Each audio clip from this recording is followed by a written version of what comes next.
बहुत ज्यादा निर्भर हो गए हैं। कोई भी थोड़ी सी प्रॉब्लम हुई, दवाई लेते हैं, कोशिश नहीं करते कि नेचुरल तरीके से उस बीमारी को दूर कर सकें। तो ये दवाइयाँ क्योंकि इजी अवेलेबिलिटी हो गई हैं, तो इसलिए हम और फिर उनकी आदी होते जाते हैं। वो तो एक किस्म से नशा सा है, एक दफा ले ली तो फिर तो बिना दवाई के जो है आगे गाड़ी नहीं चलती। और बाकी एक और डेविएशन है जो कि है ही है, वो है पॉल्यूशन का, कि पानी ले लो उसमें पॉल्यूशन है, हवा है उसमें पॉल्यूशन है, खान पीन है उसमें भी पॉल्यूशन है। अब आता है नेक्स्ट हमारा जो टॉपिक है, इस टॉपिक के बाद दूसरा टॉपिक है कि हम बीमार कैसे पड़ते हैं। अब ये भी एक समझने की चीज है। इससे नेक्स्ट स्लाइड आप भीमा जी आ जाइए, ये थोड़ी, हाँ, ये कि हम बीमार कैसे पड़ते हैं।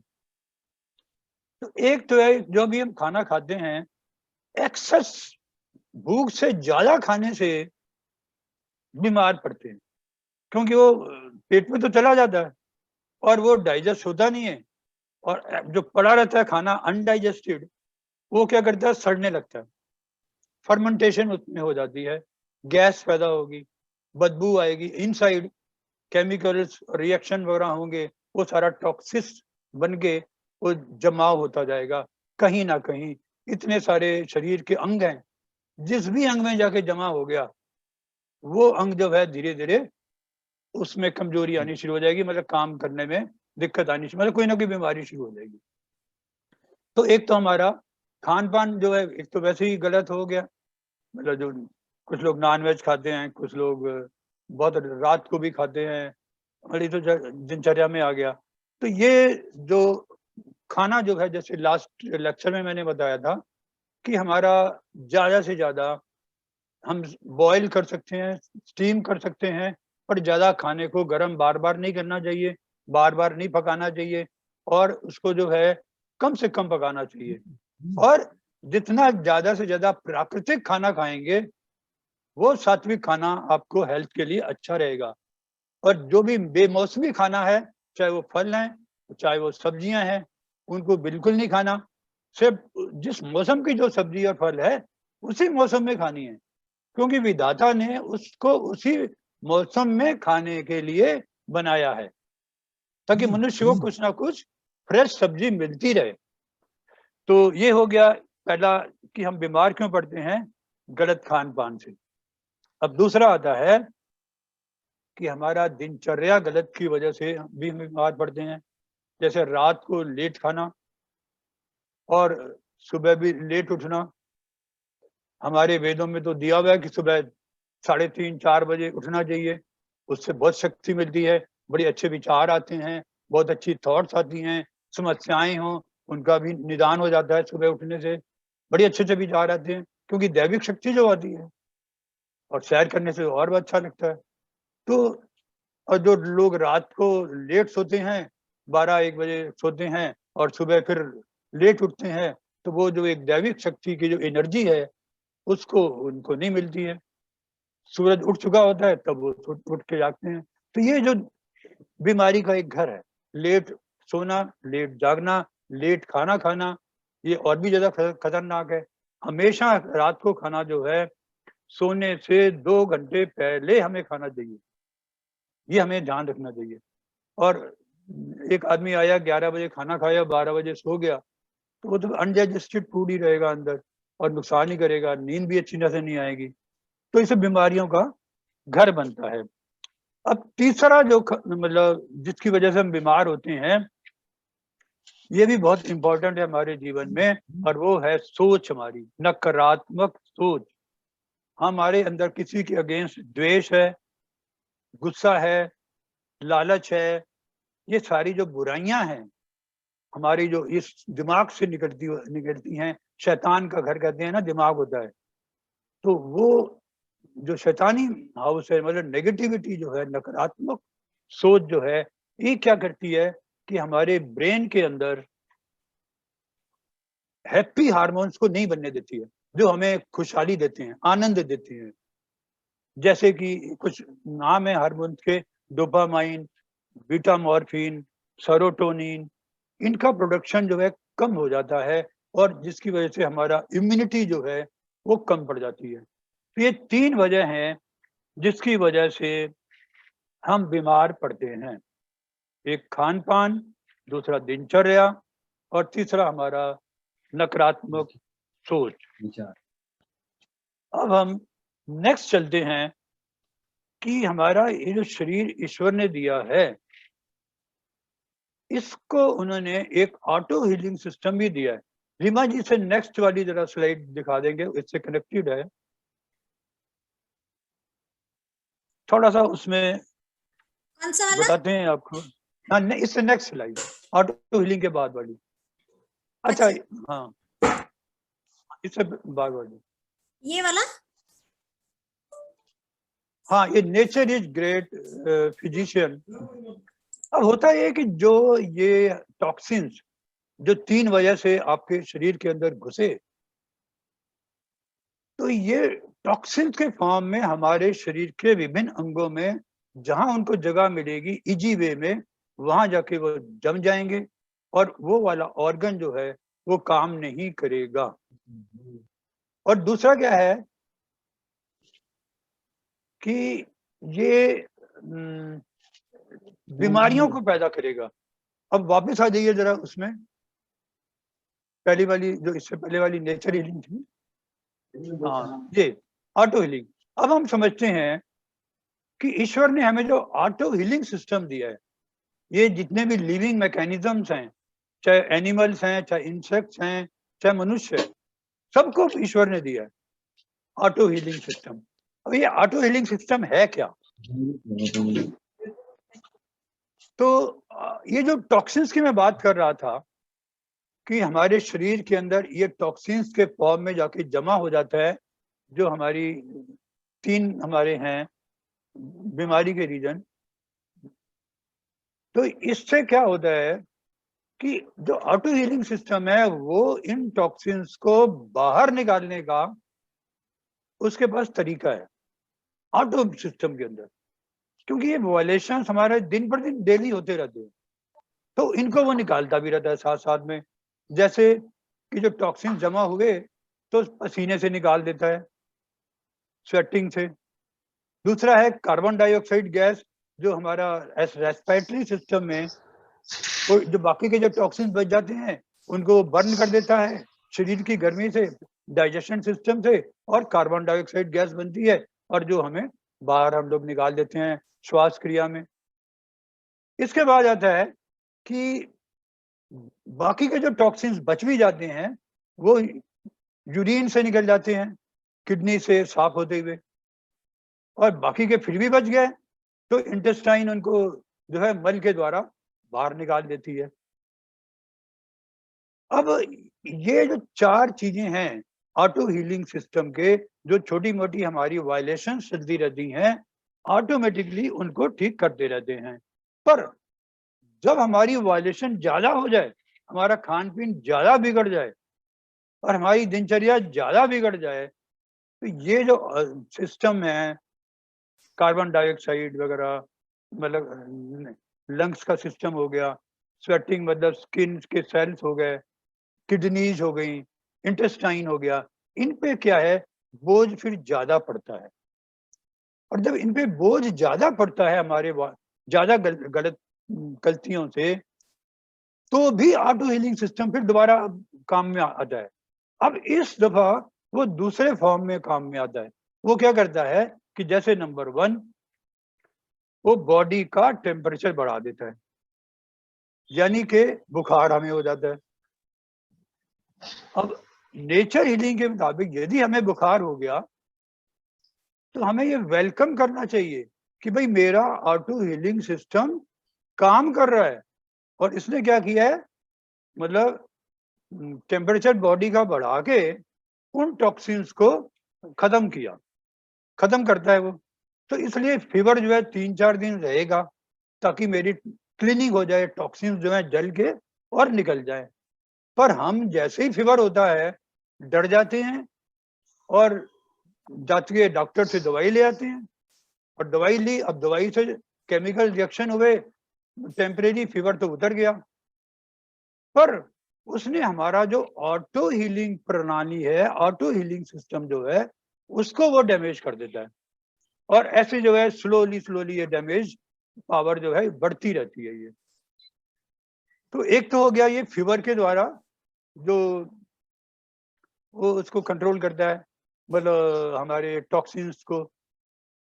और दूसरा क्या है, इरप्शन इन द स्किन, यानी कि थोड़ी ये फुंसी फोड़े वगैरह जो हैं स्किन के अंदर से, क्योंकि जब टॉक्सिन्स बढ़ गया है तो उसको जहां भी रास्ता मिलेगा, उस स्किन में से कहीं से रास्ता निकलेगा, वहां स्किन में से बाहर आ जाएगा और फुंसी के रूप में आएगा। और हम फुंसी देख के डर जाते हैं कि अरे ये क्या हो गया। हम फिर डॉक्टर के पास जाते हैं और पट्टी वट्टी करा के उसको बंद कर देते हैं जबरदस्ती। पर नेचर हीलिंग में ये बताया गया है कि फुंसी वगैरह होने में हमें घबराना नहीं है, उसको ठंडे पानी से वॉश करो और 2-3 दिन उसको ऐसे ही खुला रखो और अपने आप ऑटो हीलिंग से अपने आप भर जाएगा घाव वो। क्योंकि वो फोड़ा तो टॉक्सिन से बाहर निकल गए, फोड़ा ठीक हो गया और अपने आप फिर वो ठीक हो गए, वापस रिकवरी में आ जाएगा। पर हम लोग जबरदस्ती उठा के मलहम वलहम ये सब दवाइयाँ लगा के उसके उपकार। अच्छा, इसके अलावा फिर और भी तरीके हैं बीमारी के, जैसे लूज मोशन होना, डायरिया होना, वॉमिटिंग होना या अल्सर हो जाना। ये विकराल पोजीशन है। जब हम सुधरे ही नहींगे, हमारे लूज मोशन आए, वॉमिटिंग हुआ, हम सुधरे नहीं, हमने दवाई लेके आगे बढ़ते गए, जो रूट कॉज है, जड़ जो है, उसको तो ठीक किया नहीं हमने, हम दवाइयां लाते रहे और अपना आगे टाइम पास करते रहे। पर ये सब चीजें जब इकट्ठी होती जाती है, हमने जो रूट कॉज को एड्रेस नहीं किया, तो क्या होगा कि वो अल्सर फॉर्म में, कैंसर फॉर्म में कुछ सालों में विकराल रूप ले लेता है और उस वे में वो डिजीज जो है सीरियस हो जाती है, या डायबिटीज हो जाएगी, ब्लड की भी प्रॉब्लम शुरू हो जाएंगी, बीपी की प्रॉब्लम हो जाएगी, वगैरह वगैरह। तो मतलब कहने का ये जो इनिशियल सिम्टम्स हैं, ये ऑटो हीलिंग सिस्टम का एक हिस्सा है और हमें इन्हें समझना है, इन्हें वेलकम करना है, इन्हें से घबराना नहीं है। चलिए अब इसके बाद नेक्स्ट हम करते हैं कि आप नेक्स्ट ये रीमा जी, हाँ ये अब हो गया, फिर इसके बाद नेक्स्ट है। अब देखिए बॉडी कितनी शानदार ईश्वर ने बनाई है कि इसके अंदर 2500 डिफरेंट केमिकल्स बनते हैं। कोई ब्रेन में तो बहुत सारे बनते हैं, लीवर में बनते हैं, और भी बहुत सारे है जहाँ पे ये केमिकल्स बनते हैं। और हमारी जितनी भी जरूरत है, जहाँ भी क्यूरेटिव जरूरत पड़ती है, ये वहां पे आके और अपना ऑटो हीलिंग में संलग्न हो जाते हैं। तो हमारा बॉडी जो है एक ऑटो हीलिंग सिस्टम है, जो कि ये केमिकल्स की फैक्ट्री है हमारा बॉडी, और वो हमें कोई अलग से लेने की जरूरत नहीं होती है इनको लेने में। अब हम नेक्स्ट चलते हैं कि हम जो 5 तत्व ईश्वर ने हमें दिए हैं, इससे नेचर हीलिंग कैसे होती है। क्योंकि हमारे पास ये जो हमारा शरीर है 5 तत्वों से बना है। वो 5 तत्व कौन कौन से हैं? जल, वायु, पृथ्वी, अग्नि और आकाश। तो नेचर हीलिंग ये कहती है कि इन्हीं 5 तत्वों से हमने जो है ठीक होना है। इसमें बाकी के स्लाइड्स नहीं आ रहे, कोई बात नहीं, मैं इसको ऐसे एक्सप्लेन कर देता हूँ।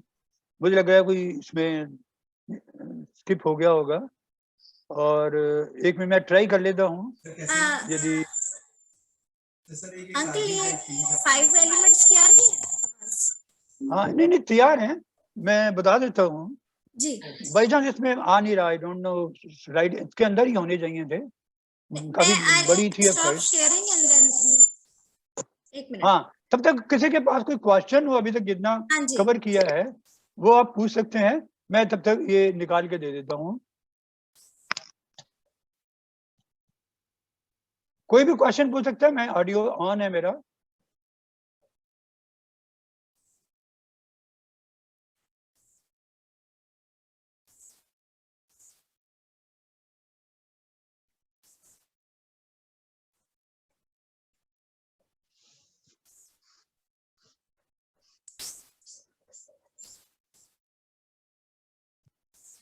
संदीप जी आप पूछ सकते हैं। हाँ, कैरी ऑन। वो संदीप जी आप म्यूट पे हैं। अच्छा अच्छा, हाँ अभी आ रही है आवाज? जी सर जी। मैं ये कह रहा था कि इसमें नेचुरल हीलिंग में एक जो चैलेंज मैंने देखा है कि patience by the individuals, right? Normally होता क्या है कि हमें कोई सिम्टम्स आए तो immediately we tend to take some medicine and take care about it. तो unless we are in somebody's guide under guidance, तो हमें ये नहीं पता होता हमें कब तक वेट करना है, या are we on the right direction. कहीं ऐसा तो नहीं कि वो कोई सिम्टम आउट ऑफ कंट्रोल हो जाए।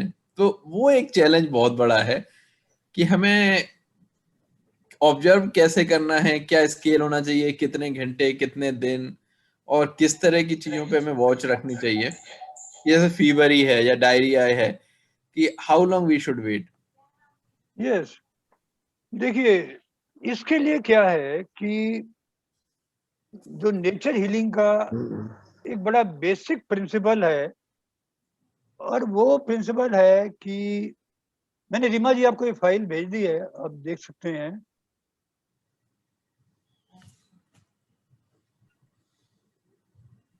हाँ, ये आप देख सकते हैं उस फाइल को, शायद उसमें आ गया होगा। तो ये जो बेसिकली नेचर हीलिंग है, पहले तो इस पे जब ये जो मैं आज आपको एक्सप्लेन कर रहा हूँ बेसिक थ्योरी, ये इसके लिए है कि हमें हमारा माइंड तैयार हो जाए कि हाँ भी नेचर हीलिंग में पावर है। ठीक, अब आपका माइंड जब तैयार हो गया, अब आपने इसको कोई भी एक नेचर हीलिंग का आदमी, डॉक्टर या जो भी मिल जाए, उसमें आप गाइडेंस में शुरू हो जाइए। और नंबर 1, नंबर 2 कि 5 दिन का समय बहुत होता है नेचर हीलिंग में विजिबल रिजल्ट्स आने के लिए। वैसे तो नेचर हीलिंग में दूसरे तीसरे दिन से आने शुरू हो जाते हैं। तो 5 दिन के अंदर अंदर ही आपका इमीडिएटली जो मतलब मैक्सिमम आप वेट कर लें। और दूसरी बात है कि नेचर हीलिंग के प्रिंसिपल्स आप एडॉप्ट करते रहें और साथ में आप दवाई भी लेते रहें। ये भी एक फ्रीडम है। होगा क्या कि नेचर हीलिंग से आपका रिकवरी तो शुरू हो ही जाएगा, आपने दवाई ले रही है। होगा क्या कि जैसे जैसे रिकवरी होती जाएगी तो आप जो दवाइयों की डोज है उसको आप कम करते जाइए। ठीक है, अब 1/3 आपने कम की, उसके बाद 1 महीने के बाद आप कर दी।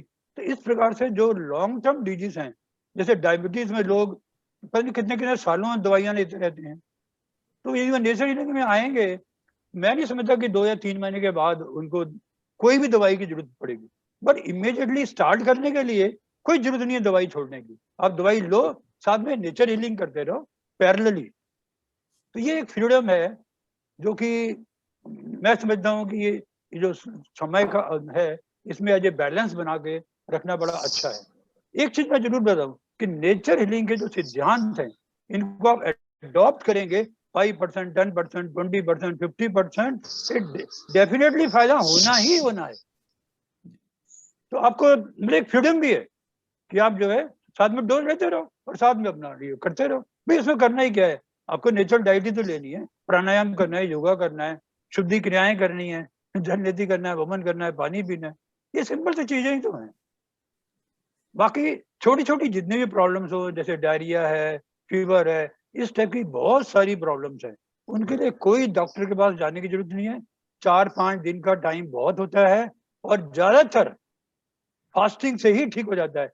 फास्टिंग ऑन फ्लूट्स, आप फ्रूट जूस खाइए 4-5 दिन, वेजिटेबल जूस खाइए ओनली, और 5 दिन में बहुत एकदम रिकवरी हो जाएगी। और मेरे पास तो लाइव एग्जांपल है, 5-6 मेरे पास ऐसे लाइव एग्जांपल्स है जो कि ऑपरेशन नेक्स्ट डे उनको करना था, उनको मैंने मना किया और रातों रात मैंने उनको समाधान बताया और वो ठीक भी हो गया, उनको जरूरत नहीं पड़ी। तो ये मतलब है जो कि मतलब होता है इसमें। चलो नहीं आ रहा तो कोई बात नहीं, ये काफी यूजफुल है। ये 5 डेज ये आपने मतलब अच्छा बताया, एटलीस्ट हमारे दिमाग में तो रहता है ना। हाँ, अच्छा अभी ये 5 एलिमेंट्स हैं, इनको अभी 10 मिनट लगेंगे इनको एक्सप्लेन करने में। कहो तो मैं कर देता हूँ। इससे आगे की साइड नहीं आ रही क्या धीमा? हाँ, ये आ तो गई या मैं अभी क्विकली 5 मिनट में समझा देता हूँ। ये जो 5 एलिमेंट्स हैं, तो वाटर का तो आपने देख लिया है कि जल के द्वारा एक नेचुरल एक्सपेलेंट है। तो आपको दिन में 8 गिलास गर्म पानी पीना ही पीना है, चाहे आप बीमार हो या ना हो, क्योंकि जो टॉक्सिन्स रेगुलर बनते रहते हैं उनको निकालने के लिए जरूरी है। दूसरा, पानी में क्या ताकत है? जल नेति, नाक की सफाई के लिए, और उसके बाद वमन क्रिया है पेट की सफाई के लिए। और दूसरा है कि नहाना जो है ठंडे पानी से, गर्म पानी से नहाने से हमारे जो बॉडी के सेल्स हैं ये उल्टा काम करते हैं, मतलब बाहर का जो एयर, गंदी विषैली एयर है अंदर जाएगी, मतलब बजाय सफाई बाहर निकले, टॉक्सिन्स बाहर निकले, तो उल्टा होगा। तो इसलिए ठंडे पानी से नहाना, ठंडे पानी से जो हमारी बॉडी के पसीना या इस टाइप की चीजें होती है बाहर निकलती हैं। और बाकी और भी इसके अंदर पानी में जादू है कि जैसे ठंडे पानी का ट्रीटमेंट करना, जैसे स्वेलिंग हो गई हो तो वहाँ पे पहले गर्म पानी का सेक दें, फिर ठंडे पानी का, बर्फ भरे ठंडे पानी का सेक दें तो स्वेलिंग हट जाती है। इससे नेक्स्ट है, नेक्स्ट स्लाइड प्लीज। अब आता है वायु, मतलब 5 तत्व में अब पहला हो गया जल, दूसरा हो गया वायु। तो वायु का, तो जो वायु है हम लोग तो 1 मिनट भी इसके बिना नहीं रह सकते, मतलब ये प्राणिक एनर्जी है, ये वही प्राण की एनर्जी है, लाइफ फोर्स है एक्चुअली, जो कि हमारे जो ये प्लैनेट्स हैं उनको कीप इन मोशन रखती है, इतनी एक्यूरेसी के साथ चलाती है। मतलब ऐसी कौन सी एनर्जी है, फिजिक्स एक अलग बात होगी, जो इन प्लैनेट्स को इतनी एक्यूरेसी के साथ घुमाती रहती है। और ये वही मतलब एनर्जी है जो कि जो इलेक्ट्रॉन्स हैं, प्रोटॉन्स हैं, वो जो न्यूक्लियस के चारों तरफ घूमते रहते हैं उनको घुमाती है। तो ये सारी सेम एनर्जी है, दैट इज प्राणिक एनर्जी, जो हमें प्राणायाम के द्वारा हमारे शरीर के अंदर जाती है और हमारे शरीर के जितने भी फंक्शंस हैं, रेस्पिरेटरी, एक्सक्रीटरी, सर्कुलेटरी, इन सब को वो एक्टिवेट करती है ये प्राणिक एनर्जी। तो ये प्राणायाम जो है, इससे 2 बड़े फायदे हैं। एक तो हमारा शरीर का फिजिकल बॉडी हेल्दी रहता है, और दूसरा जो माइंड लेवल में भी ये उसको शुद्ध करती है और हेल्दी करती है और पॉजिटिव थॉट्स देती है, क्योंकि we remain connected to the our inner consciousness. Inner consciousness क्या है? जो हमें वार्निंग देती है कि भाई तू अब गलत काम कर रहा है, तू अब ठीक काम कर रहा है, that tells our inner consciousness. उसको हम इग्नोर करते हैं, इसलिए प्रॉब्लम शुरू होती है। तो ये सारी शक्तियों को बढ़ाने के लिए प्राणायाम एक मेंटल लेवल में भी काम करता है और फिजिकल लेवल में भी काम करता है। तो ये बड़े इसके फायदे हैं। दूसरी बात है, हमें कमरों को हवादार रखना चाहिए ताकि ज़्यादा से ज़्यादा 24 घंटे हमारे पास फ्रेश एयर आती रहे। एसी का अब आजकल है रोना, तो एसी के अंदर मैं ये सजेस्ट करता हूँ कि आप 1 घंटा एयर कंडीशन रात को ऑन कर दो, उसको बस स्विच ऑफ कर दो, खिड़कियाँ वगैरह खोल दो। वो जो ठंडक एक घंटे में आई है, उससे आपको थोड़ा बहुत वो मिल जाएगा, एक रिलीफ, और आपको अच्छी नींद आ जाएगी। और उसके बाद तो फिर फ्रेश एयर आएगी, तो फ्रेश एयर वैसे ही आपको अच्छा नींद देगी। तो ये बेस्ट तरीका है कि आपने एयर कंडीशन भी यूज किया और अपना नेचर भी हीलिंग भी की।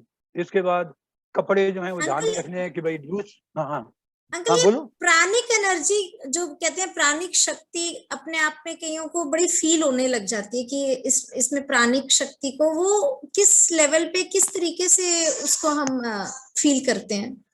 हाँ, ये मेडिटेशन से ही मिलता है। अच्छा। और मेडिटेशन एक सिंपल सी चीज नहीं है, ये एक थोड़ा कॉम्प्लिकेटेड है। इसका एक अलग टॉपिक है, कम से कम 40-45 मिनट का, कि मेडिटेशन सफल कैसे होता है और कैसे करना चाहिए। ठीक है, वो फिर नेक्स्ट टाइम कभी ले लेंगे। हाँ, अब नेक्स्ट स्लाइड दिखाएं प्लीज। अब नेक्स्ट है earth. Earth as element, as a healing element. भाई जितने भी फ्रूट हैं, वेजिटेबल्स हैं, हमें अर्थ ही तो दे रही है। तो ये सात्विक खाना है, इसको हमें ज्यादा से ज्यादा सात्विक वे में खाएं, कम पकाएं। और दूसरा है कि जो ये मिट्टी है, आप देखिए सारा दिन सन के अंदर जो इतनी पावर है, वो इस एनर्जी को पृथ्वी के अंदर डालता रहता है और पृथ्वी उसको एब्जॉर्ब करती रहती है। ये एनर्जी इतनी ज्यादा हाई लेवल की है कि दुनिया भर की जो कॉस्मिक रेज हैं, एक्स रेज हैं, बीटा रेज हैं, गामा रेज हैं, ये सारी की सारी सन में से निकल के पृथ्वी के अंदर एब्जॉर्ब हो जाती हैं और ये पृथ्वी इतनी शक्तिशाली बन जाती है। आप देखो कि सन जो है 2 दिन यदि ना निकले तो हमारी घास जो है वो ड्राई होना शुरू हो जाती है। क्या मतलब ताकत है ये फोटोसिंथेसिस के अंदर। तो ये मेरा अर्थ जो है ना ये बड़ी पावरफुल है। तो ये मिट्टी है, इससे भी हम लोग अपने काफी सारे जो बीमारियां हैं उनको हम ठीक करते हैं मिट्टी का सेवन करने से। तरीके हैं अलग अलग, तो ये तो अलग से टॉपिक है। महात्मा गांधी की आप बुक में पढ़ो ऑटोबायोग्राफी में, तो वो दिखाएंगे, आपको बताएंगे कि कैसे उन्होंने मिट्टी के लेप से बहुत सारे पेशेंट को ठीक करते थे वो अपने आश्रम में। तो अब ये फूड एक नेचर का ही गिफ्ट है, और एक हमारे वेदों में आया हुआ है कि योगी eats once in a day, भोगी ईट्स ट्वाइस ए डे, और जो रोगी है मतलब जो बीमार आदमी है वो जो है थ्राइस ए डे, मतलब दिन में 3 दफा खाता है। जैसे हमारे योगा गुरु प्रभु रामलाल जी थे तो एकाहारी थे, यानी कि वो दिन में सिर्फ 1 दफा ही खाते थे। तो योगी मतलब ये हमें समझना है कि हमें कम खाना है, बट ये एक उसका अर्थ एलिमेंट का वो भी है कि यदि आप ज्यादा खाएंगे तो नुकसान भी करेगा। और दूसरा है कि फास्टिंग के अंदर बड़ी पावर है, वो फास्टिंग भी अर्थ का एक एलिमेंट है। इसके बाद नेक्स्ट करें प्लीज। अब नेक्स्ट है फायर का, यानी कि अग्नि, यानी कि सन। तो हमें 20 मिनट डेली सन के अंदर एक्सपोज करना चाहिए 9 बजे से पहले, किसी वक्त भी टाइम मिल जाए, और हल्का पानी पी के 1 गिलास, और सिर के ऊपर टॉवल रख के कम से कम कपड़ों में सन में जाके अपना एक्सपोजर करें। स्पाइन के साइड में भी करें, फ्रंट में भी करें, स्पाइन में थोड़ा ज्यादा करें, तो आपको जो है सन की एनर्जी आएगी। और सन की एनर्जी मतलब ये अग्नि है क्या, जैसे एक मशीन को चलाने के लिए फ्यूल यानी कि डीजल या बिजली की जरूरत पड़ती है, पेट्रोल की जरूरत पड़ती है, लकड़ी की या कोयले की जरूरत पड़ती है, वैसे हमारे शरीर को चलाने के लिए जो है हमें फायर यानी कि अग्नि की जरूरत पड़ती है, जो कि हमें सन से ही मिलती है। तो सन बाथिंग जो है ये हमारा ब्लड सर्कुलेशन वगैरह इंप्रूव करता है, और बहुत सारी बीमारियां खाली सन से ही दूर हो जाती हैं। अब नेक्स्ट चलें आगे। ये लास्ट एलिमेंट है आकाश, ईथर, यानी कि मेडिएटिव पावर, जो कि मेडिटेशन से मिलती है, यानी कि भगवान के साथ कनेक्टिविटी से, यानी कि पॉजिटिविटी से। और जितने पॉजिटिव थॉट्स रखेंगे, जितना आप अपने कॉन्शियस से अटैच रहेंगे और मेडिटेशन करेंगे, ध्यान लगाएंगे, जितना टाइम निकालेंगे, तो उससे ही जो है आपको ये शक्ति मिलेगी, और आपको बीमारियां मन की भी नहीं होंगी और फिजिकल लेवल में भी नहीं होंगी। तो ये था आज का जो सारी चीजें हम लोगों ने कवर की, कि आपने देखा कि किस प्रकार से बीमारियां हैं, किस प्रकार से हमने नेचर वायलेशंस किए हैं, और किस प्रकार से हम अपने आप को जो है ये कर सकते हैं। एक ये लास्ट स्लाइड आप दिखा दीजिए, ये रिटर्न टू नेचर, ये इसके अंदर है, तो वो आपको एक समरी जो है दिखा देगी कि 5 तत्वों का जो है ये, हाँ ये है। तो इसके अंदर ये एक है जिसके अंदर की आकाश element, purity of mind, limit of desire, welfare for the are, humanity की तरफ काम करेंगे तो बड़ा आनंद आएगा। आप लोगों की सेवा करेंगे तो आपको बहुत आनंद मिलेगा।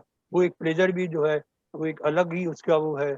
सन का है वाइटल एनर्जी है, अर्थ है जो नेचुरल फूड आपको देता है, एयर है जो आपको रूम सोरास के थ्रू और प्राणायाम के थ्रू आपको प्राणिक एनर्जी देती है। तो ये डिजीज फ्री लाइफ के लिए, और ये वाटर जो है क्लीनिंग एजेंट है। तो ये है आज का विषय। कोई प्रश्न हो तो यू आर वेलकम।